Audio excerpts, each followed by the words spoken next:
Merhaba Meraklı Bakışlar ailesi. Sednaya Hapishanesi, dünya üzerinde insanlık onurunun en ağır şekilde çiğnendiği yerlerden biri olarak bilinir. Suriye'nin başkenti, Şam'ın yaklaşık 30 kilometre kuzeyinde yer alan bu yüksek güvenlikli hapishane, dışarıdan bakıldığında sıradan bir cezaevi olarak görülebilir. Ancak bu beton duvarların ardında, insanlık tarihine kara bir leke olarak kazınan korkunç gerçekler saklanmaktadır. Sednaya sadece bir hapishane değil, bir ölüm fabrikası, bir işkence merkezi ve insan haklarının yok edildiği bir karanlık kuyudur. Burada yaşananlar, savaşın ve diktatörlüğün insan ruhunda açabileceği derin yaraları anlamak için bir örnektir. Bu videoda Sednaya Hapishanesi'nin karanlık tarihini, içeride uygulanan insanlık dışı işkenceleri ve bu sistemin nasıl işlediğini tüm detaylarıyla keşfedeceğiz. Hazırsanız başlayalım.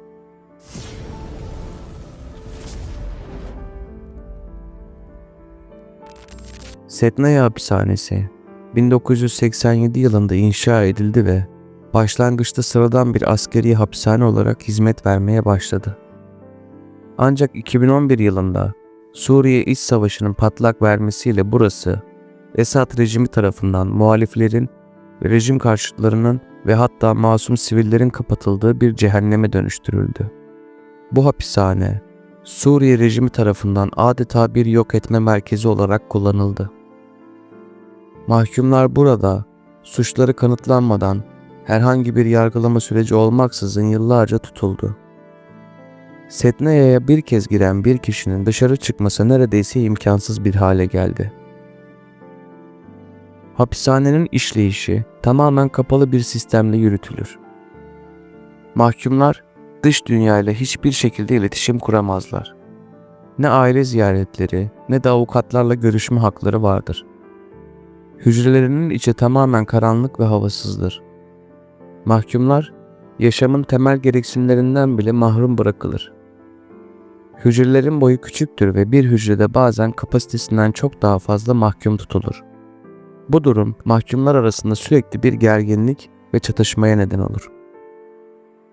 Sednaya'da en yaygın kullanılan yöntemlerden biri sistematik işkencedir.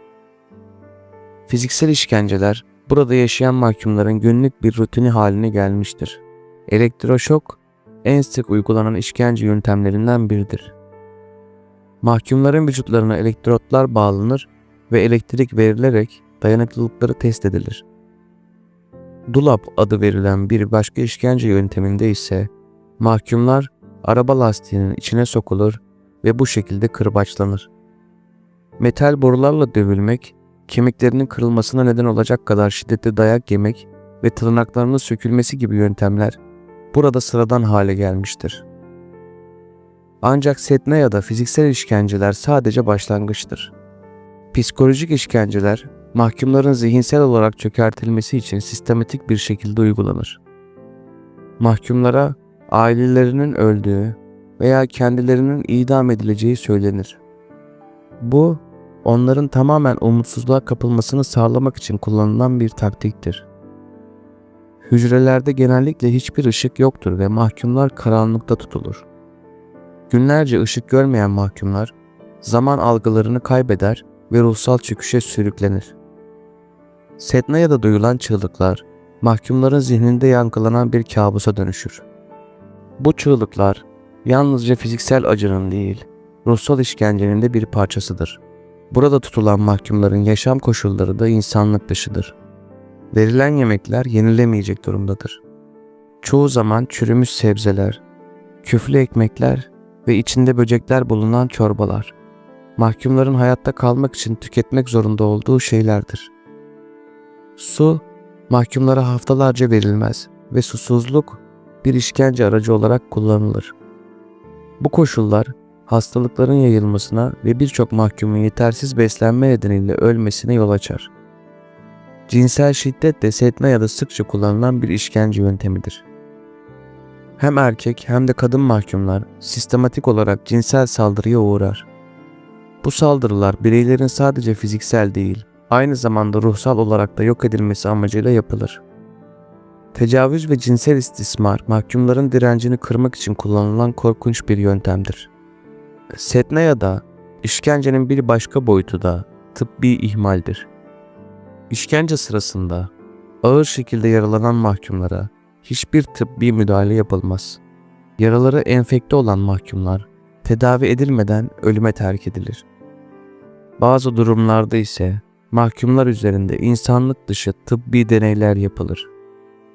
Bu deneylerin amacı mahkumların dayanıklılığını test etmek ve insan vücudunun sınırlarını zorlamaktır. Setnaya hapishanesinde ölüm sessiz bir şekilde gelir. İdamlar genellikle gece yapılır. Mahkumlar sessizce hücrelerinden alınır, gözleri bağlanır ve idam edilir. Cesetler kimlik tespiti yapılmadan toplu mezarlara gömülür ya da fırınlarda yakılır. Bu yöntem, rejimin işlediği suçları gizleme çabasının bir parçasıdır. Setnaya hapishanesinin dehşet verici gerçekleri, buradan kaçmayı başaran birkaç mahkumun tanıklıkları ve uydu görüntüleri sayesinde ortaya çıkmıştır. Bir Setnaya hapishanesi tanığı şöyle anlatıyor. بين بعضنا تماما ما نحس الا بشت كبس الامن حطوا القمصان براسنا انا حطوني بباجاج السياره لحد ما وصلنا مكان اول سؤال سالتهم يا انا وين واني يقول انت بمطار المزه طلع المخابرات الجويه كلبشني واخذني فوتني على غرفه ونزلني على ركبي شو مساوي؟ قلنا له والله طلعنا مظاهرات يعني مظاهرات تصوير نقل اخبار كذا فهمت شلون؟ نعمل قال بدك تعترف غير هالاعترافات هاي قلت له ماني عامل شيء قال لي شو كان نوع السلاح اللي معك؟ قلت له كاميرا بكل وقاحة وما شلت سلاح انا وانا بكره حمل السلاح واني يقول لي ما بدي الاعترافات خذوا اخذوني مددوني بالارض كسروا لي ضلاعي هاي الاضلاع يطلع فوق ويدبج فوقي تحس هاي طق طق طق طق طق طق اضلاعك هاي يقلبك بالعكس على ظهرك يطلع يدبج فوقك وانه يقول يبدو انك ما بدك تعترف انت بدك تعترف ما اعترفت بدنا نقتلك قلت له هاي اللي عندي جاب المرة الثانية شبحني كلبشة من هون كلبشة من هون على شباك هيك بارتفاع 40 سنتي عن الأرض الثقل كله على إيدينك على المفاصل فالكلبشات مو تحس فتحسها راح تقطع لك إيدينك تصرخ بيحط لك شحاطة أو حذاء يقول لك افتح فمك يعني صغير يقول لك عض عليه ما بدي أسمع صوتك فوت بعد ما شبحني ورجعني على المحقق قال لا شلون خليك راح تعترف غصبا عنك جابوا كلام احنا نقوله بالمصطلح الانجليزي كلام وله ماندرل هاند يحطه بالجهاز الذكري طبعا بعد ما يشلحك الكلسون وهاي تظل عاري مثل ما الله خلقك ويحط الكلام ويبلش يشد ويشد ويشد يحاول يضب يضب يضب يضب على جهازك الذكري اخر شيء تحسه انه راح يقطع لك اياه وواحد من ورا يحط لك خازوق بالمؤخره تبعك ويضرب عليك يعني شيء ما يتصوره عقل البشري ما يتصوره ناس ماتت كثير تحت التعذيب. How do you feel about the people who did that?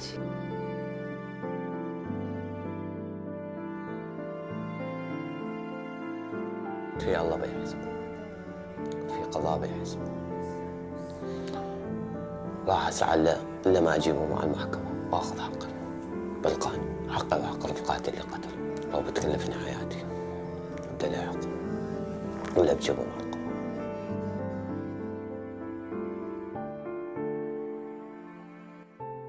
Setnaya hapishanesi, insanlık tarihine bir uyarı niteliğindedir. Bu hapishane sadece bir yer değil, insanın insanlığa nasıl eziyet edebileceğini gösteren bir semboldür. Bugün burada yaşananları unutmamak, gelecekte benzer trajedilerin yaşanmaması için atılacak en önemli adımdır. İnsan hakları savunucuları, Setnaya'daki sessiz çığlıkları dünyaya duyurmak için mücadele etmeye devam etmekteydi. Ancak bu mücadelede hepimizin bir rolü var. Bu hikayelerin unutulmaması ve adaletin bir gün mutlaka yerini bulması için Sednaya hapishanesinde yaşanan dehşeti anlatmaya devam etmeliyiz. Sednaya'nın karanlık duvarları ardında yankılanan çığlıkları hepimiz duyduk. Peki sizce bu korkunç gerçeklere daha ne kadar sessiz kalınabilir? Düşüncelerinizi yorumlarda paylaşın ve bu insanlık dışı dramı daha fazla kişiye duyurmak için videomuzu paylaşmayı unutmayın. Sustuğumuz her an başka bir çığlık daha duyulmaz hale geliyor. Bir dahaki videoda görüşmek üzere.